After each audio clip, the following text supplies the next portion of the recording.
Hello everybody and welcome back. Thank you very much for joining me. Baboons, bears, Bigfoot, shadow stalkers. It's very weird in Norfolk. Now most newspapers and media sources here in the UK tend to scoff at any reports of cryptid creatures or paranormal events. If you're unfortunate or lucky enough, depending on your point of view, to see something impossible, you will probably not get a very positive reaction when you approach the journalist to make the report. But in Norfolk, there are a couple of reporters who have a real interest in the cryptid reports happening in and around Thetford Forest.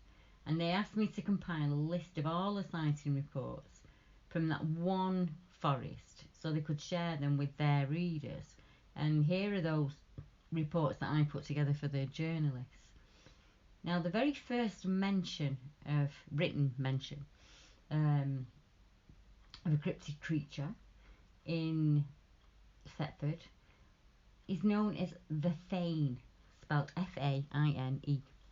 Now, the Fane are animals the size of calves with saucer-shaped eyes, which frequent Heatherset, and they were said to be around in the 17th and 18th century.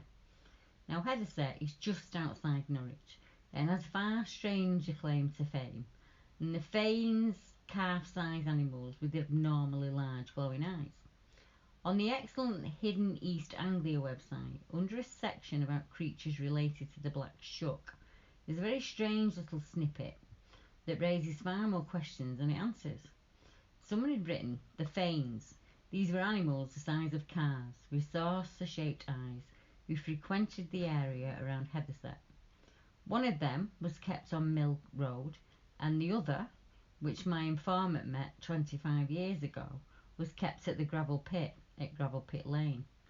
He was coming home late one night when he met it, and he felt a little gust of wind which took him off his feet. But he lit behind it on its feet. I don't know what that means. He saw it going away, shedding a light right and left like a bicycle lamp.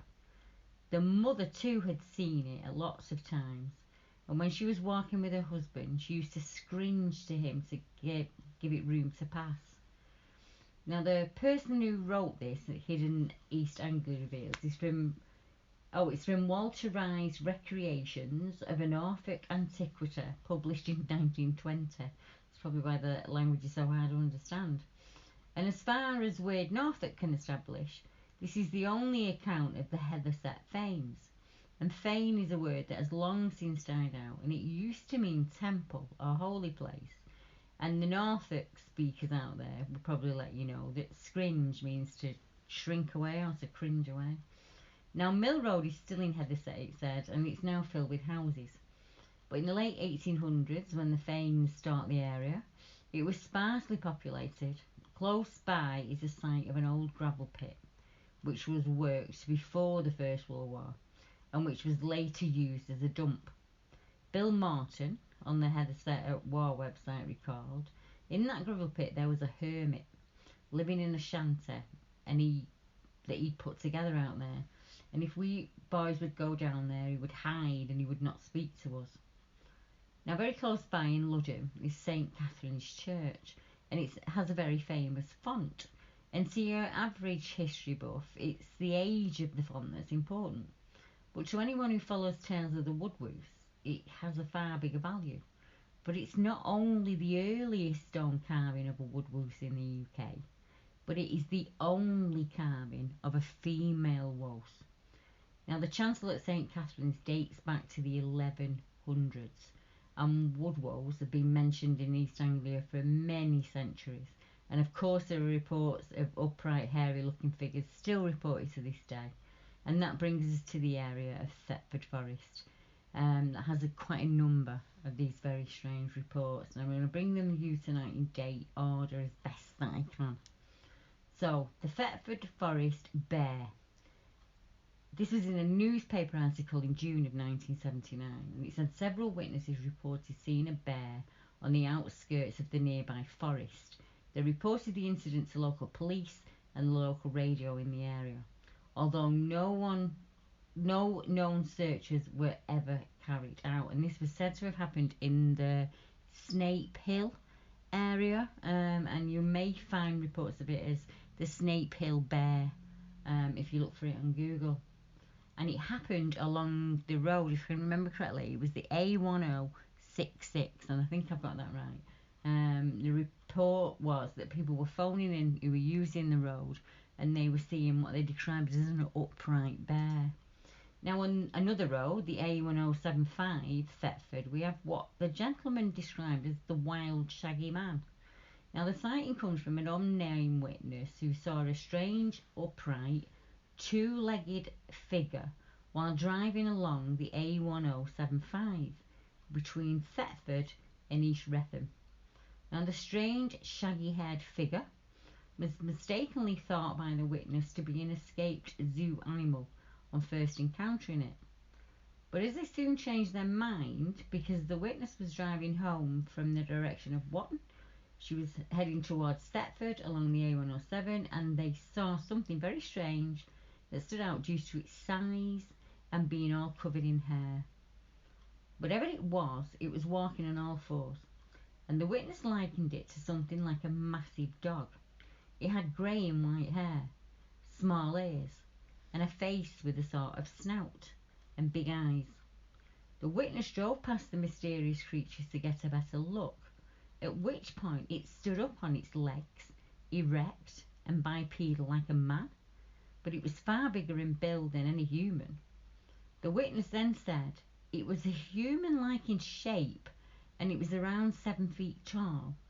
I was so scared that I drove away quickly. Wanting to know more, the curious driver finally went back to the spot a few days later to try and explain away the encounter, or to see if they could get a hang on what they saw that day. In the area the creature was spotted, there were drag marks on the ground as if something had been pulled along. But was this a sign of something? Was it a sign of anything? Had the creature been eaten at the time? Had it dragged its prey away when it had been disturbed by the motorist? This sight is very different in that the creature was described as having a snout. Could this be a visual anomaly that the witness had seen, or did the creature actually have a snout? Was it baboon-like in description or canine in description? It doesn't really say, does it? To be honest, other than the going down from 4 legs up onto 2, pardon me. Now, not too far away, as many of you know, there is the area called the Great Fen. And in 1989, somebody said they had a very strange encounter near the River Waveney on the Suffolk side of the border. I was walking along our field boundary, and from the other side of the ditch, about head height, I heard 2 loud knocks on a tree trunk. I stopped to see what it was, and I heard very slow, loud breathing. This was only about 15 feet away, but I couldn't see nothing. I checked for anything, rubbing my eyes together, but it was just a dull, windless day. This went on for a minute, and when I couldn't explain it, I became unnerved and walked away. It happened in October '89, and it would have been about 2 p.m. Until I learnt about wood knocking, it never made any sense to me. Can they render the person unable to see them, perhaps, because I couldn't see anything that day? I feel the knocks were done to make me stop. And quite recently I found a 4-stick formation in the shape of like a noughts and crosses grid. Has anyone else seen anything similar to that? Also, I've had my name called, and so has my mum. Tricks have been played. Our water butts were drained and then turned off. I checked for leaks and there were none. We live in a very quiet but not remote area, however. The landscape has changed little for generations. And on the other fen, Wenley Fen, we have red eyes at Wenley Fen in the 90s. And this is a new account sent to one of our researchers, Jason Parsons.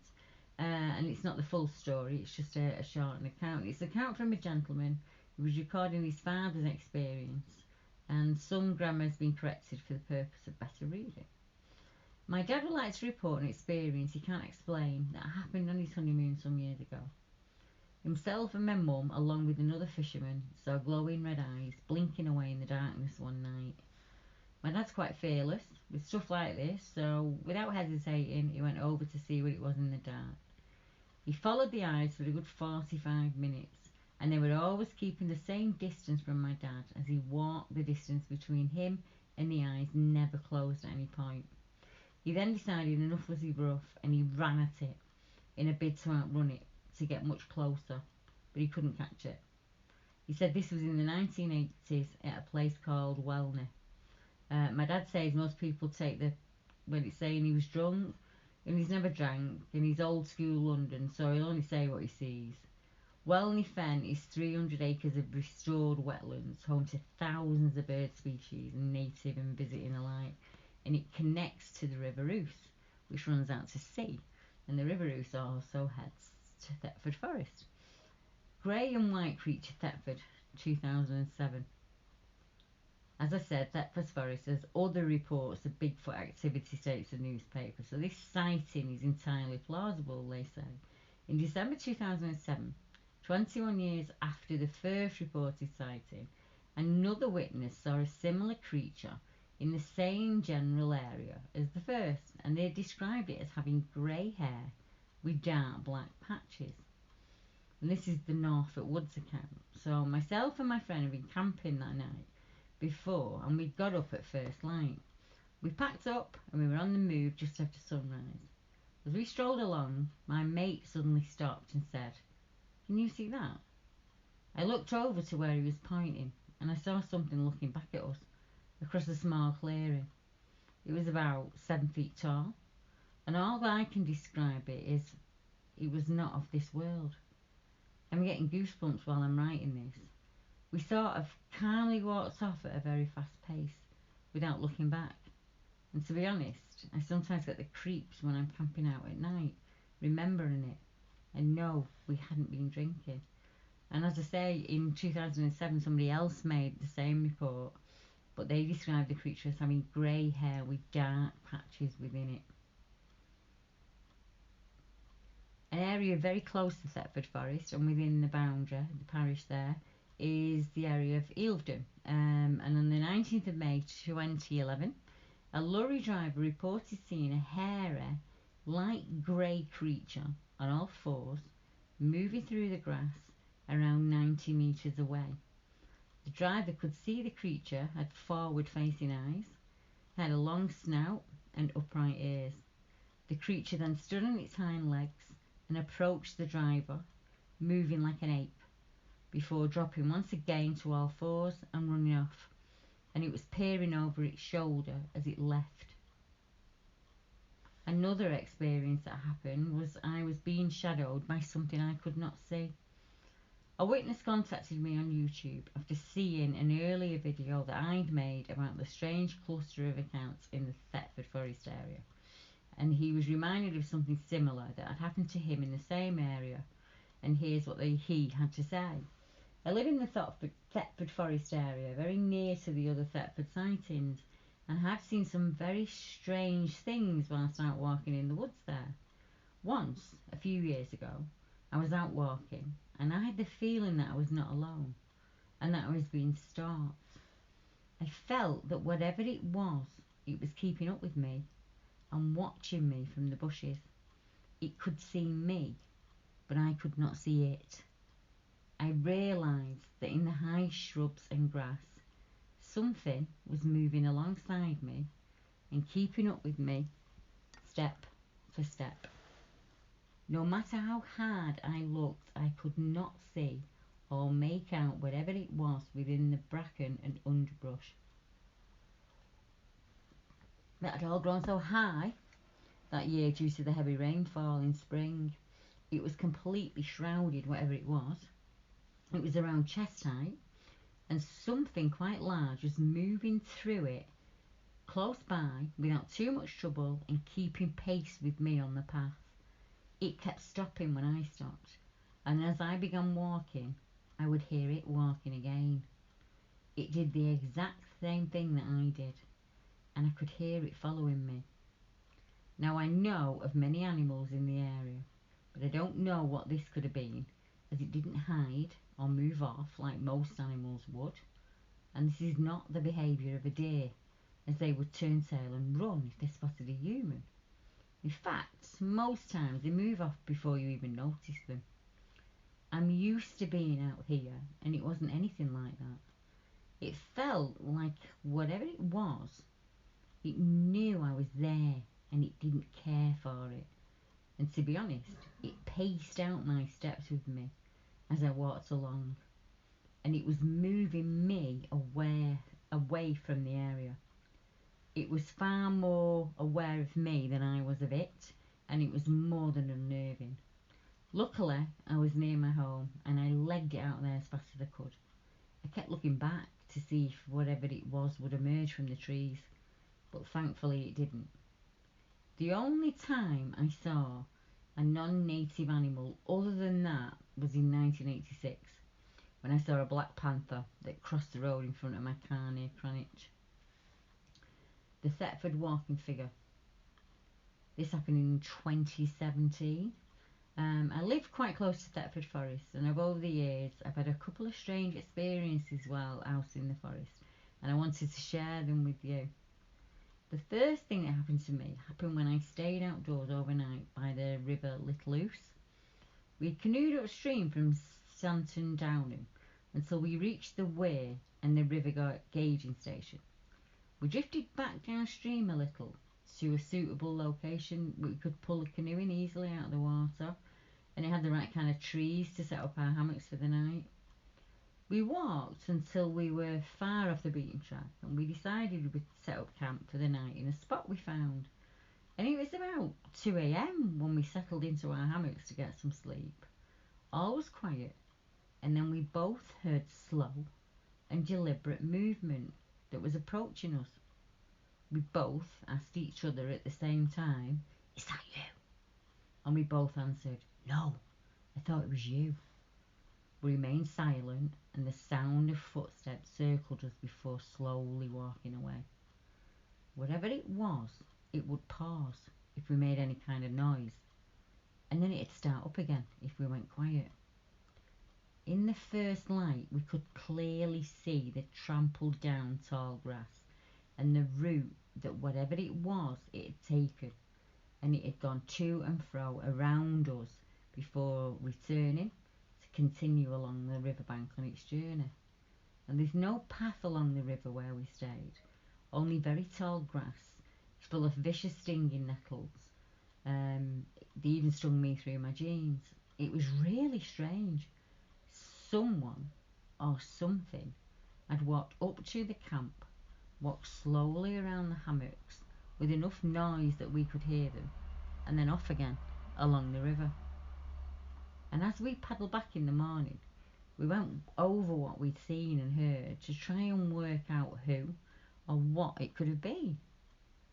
It could have been a person, but I find it strange that they'd be walking along on an overgrown riverbank in the dead of night with no torch or light to guide them.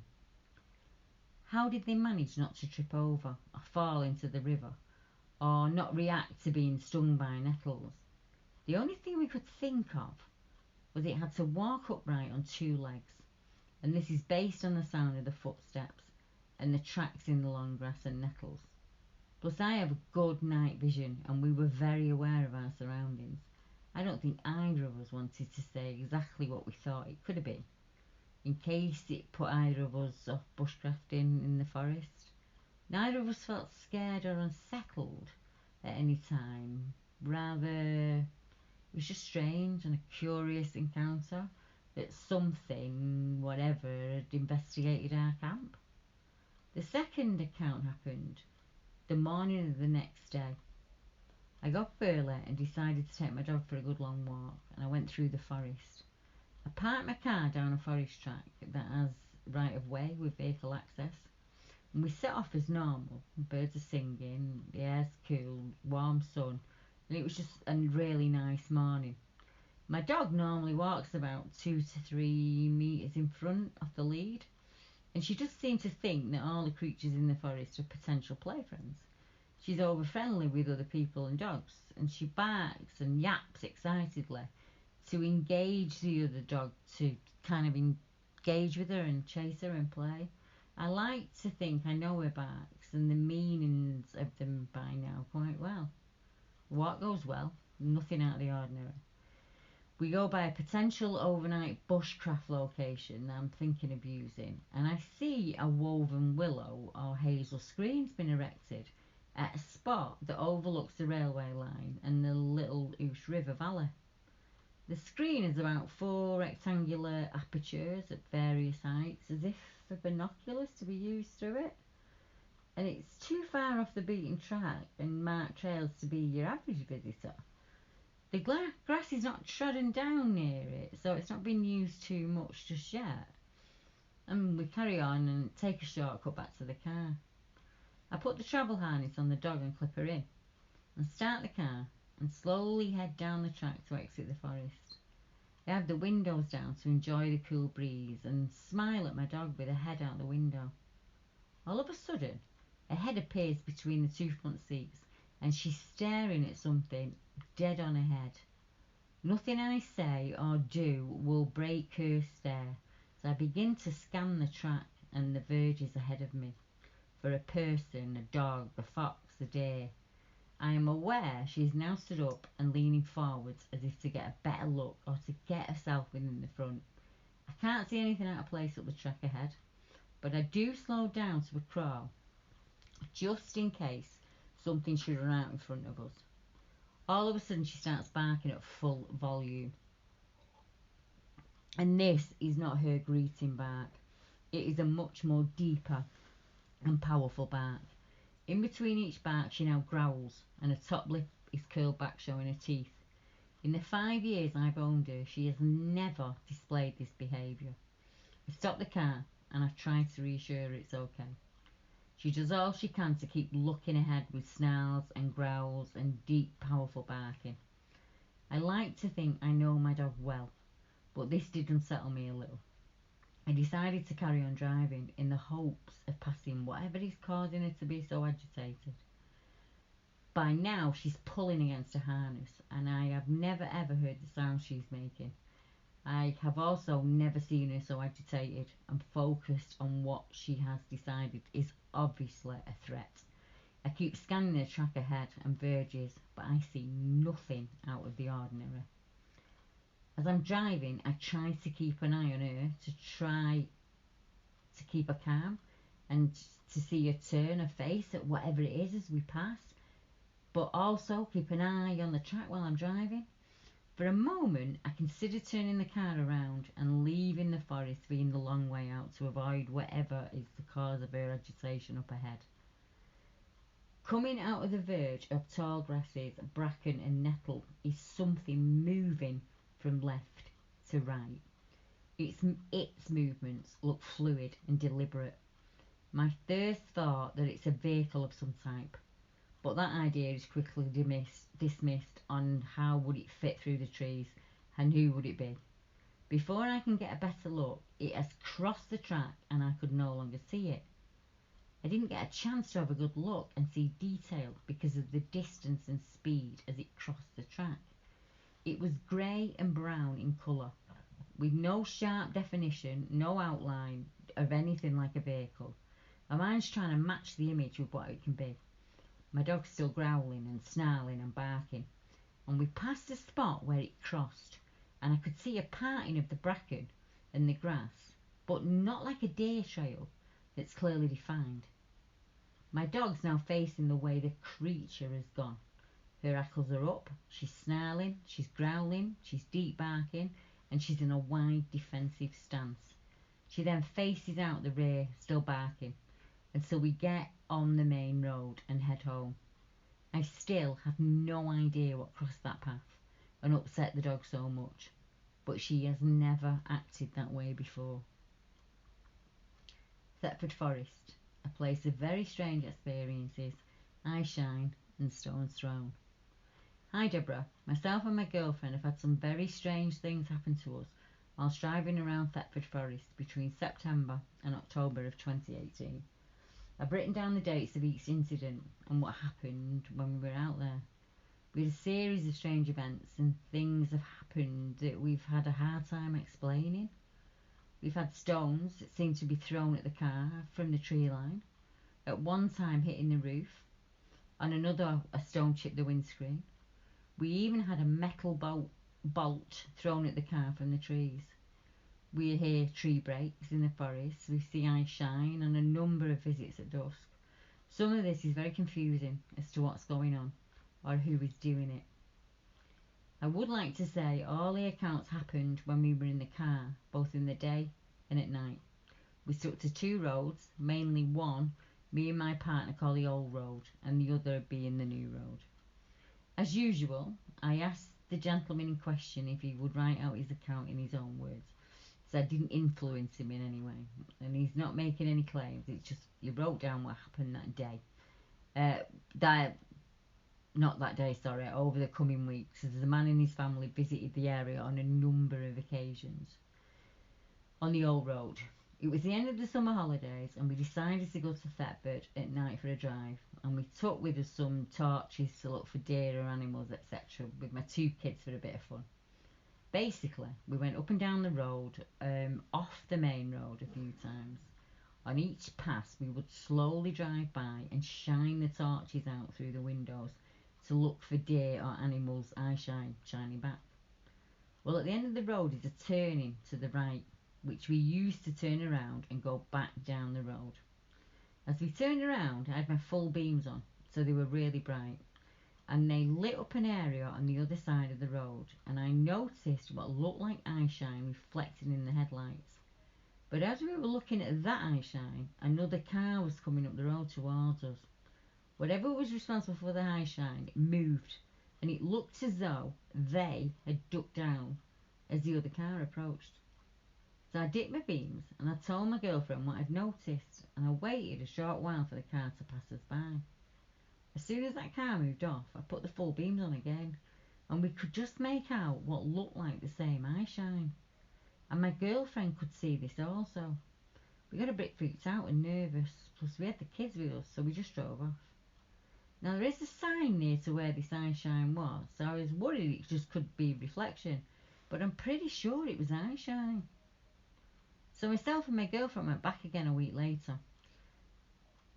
I was just intrigued, and we wanted to go looking for deer again with the kids anyway. So we went up and down the road at night around the same time as the week before, again shining torches into the trees. We get back to near the main road, and we each saw two sets of deer eyeshine in the forest. So I pulled up and we stopped to get a good look. Then my girlfriend shines her torch into the trees and sees another set of eyes shine back. This eyeshine was further back from the eyeshine I just pointed out, and also much higher up. We were both discussing what we could see, and I could only see one set of eyeshine, which was set back and higher up, but my girlfriend could see another set also, plus the two deer which were close to us. I didn't see the second set, and I think it was because of how we were seated in the car. I was in the front driver's seat, and my girlfriend was behind me in the back seat. She sits with the youngest child, and the oldest sits in front with me. She did gasp out loud, if that's the right word, and we were both freaked out again. She also said that both sets of eyes moved from side to side. And I started the car up and we left for home. We went back to Thetford, and we went up and down all night slowly, shining torches into the woods again, and not a lot happened. So we're coming back to near the main road again, near where the account from the night before happened. We pulled over to let a car behind us go past. And as we sat there, we heard a bang on the roof of the car, which scared us, to be honest. So we quickly drove off down the road and pulled into a lay-by, and there was a metal bolt on the roof of the car. And I don't know how to explain that. It's not as if someone would be waiting, bolt in hand, in the hopes that by chance a car would pull over on that very spot so they could throw this metal bolt at us. We decided to take the kids back. So we went back to the actual forest high lodge where the swings and everything are. On the way back, I wanted to go to the road where things kept happening for a better look in the daytime and see if we could debunk all of this or get a better idea of what had happened. I also wanted to check where we saw the eyeshine to see if there was a reasonable explanation for the height of the eyeshine. A bit of a hill could be there for another day to be standing on maybe, or a higher piece of ground which when we looked at it in the daytime we could quickly dismiss. but it was pretty flat from what we could see. As we were driving along, I slowed down and I did a double whistle as we came near to that same area where the bolt was thrown and the eye shine was. And within a second, someone mimicked me whistle. We couldn't believe it. We looked around to see if we could see any people, but we couldn't see anyone on that road or anyone where the whistle had come from. Like someone walking a dog or hiking or something like that, but there was no one around. I drove up the road a bit and I turned back and I pulled over where all this happened.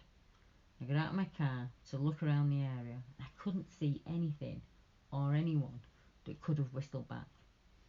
After about 10 minutes or so, I got back in the car and then we sat for another couple of minutes to see if anything else would happen or a person had come walking out of the woods and it'd explain all this, but we didn't see anyone.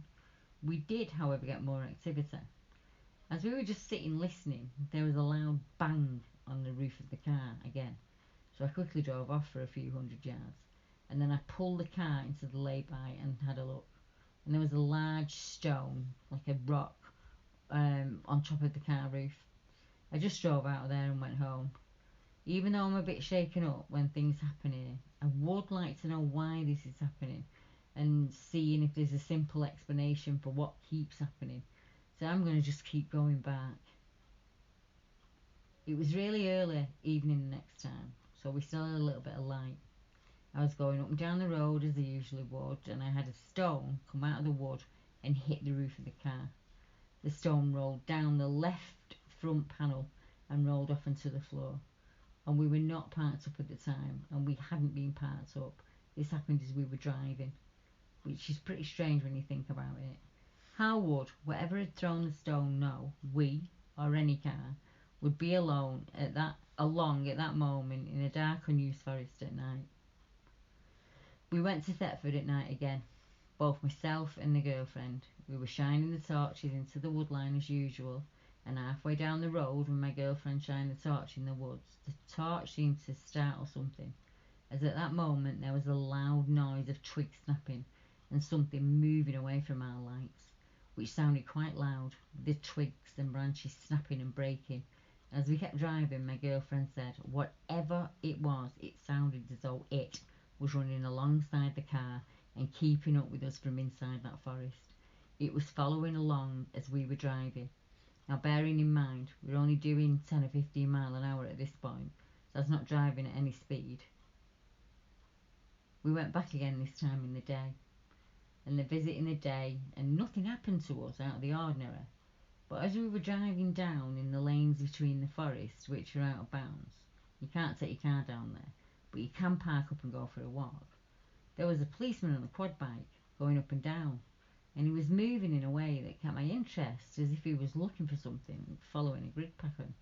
He was moving up and down through the forest, and he was also checking up and down the roads. There was also two unmarked or normal cars going up and down the road, and they seemed to be doing the same searching. It could just be a coincidence, we thought, but it was weird. I have felt uneasy at certain cars that have passed us out there, and they seem to slow and stare into the cars before driving off quickly. This has happened on a couple of occasions now. On today's visit, we decided as well as going to the old road, we'd check out the new road, and we'd come across it as we set off the main road once, and it looked like a good area to have a look. It was a nighttime visit again, and we were shining the torches, slowly driving up and down listening. We heard a rustling sound and snaps and breaks off in the forest within the trees again, and we had stones being thrown at the car again. My girlfriend said it sounded again as though something was running along in the forest, keeping up with us in the car, and moving along just off the side of us, but they were hidden in amongst the trees. We went back up there a few nights later to the new road in the dark, and we usually do, started shining the torches in the trees, and once again, as we were driving, along came a stone, and it was thrown at us. So I sped up, and further on down the road, around 20 or 30 metres, if not a bit more, another stone was thrown at us. Does that mean that there were two stone throwers, or just one that had kept pace with the car? A night visit again, and we're driving along doing our usual thing as it seemed to be working. We're shining torches from both sides of the car into the woods, Hadn't been there too long when I was halfway down the road and I whistled as I had the last time. But this time I didn't get a whistle back. But not long after my whistle, another stone was thrown at us. So I moved off.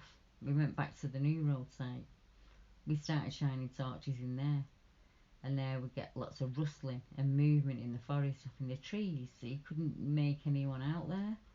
We came back towards the main road and I whistled as usual. And once again, a stone hit the windscreen. I just about had enough at this point and I drove us home.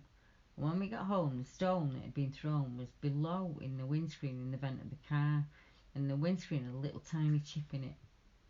We went back in at night again and we started shining torches and driving as we usually do. There's a lot of movement and rustling in the forest and stones are being thrown at the car. What was different about this time was some of the stones didn't always hit the car, as you could hear them skimming across the road. And it's night time again, and this time my mum's with us. And we're going up and down the road again with torches, and as usual, the stones are being thrown at us, and there's the sounds of twigs breaking and rustling happening again. We then were headed towards the main road, and as I was driving, we heard screams.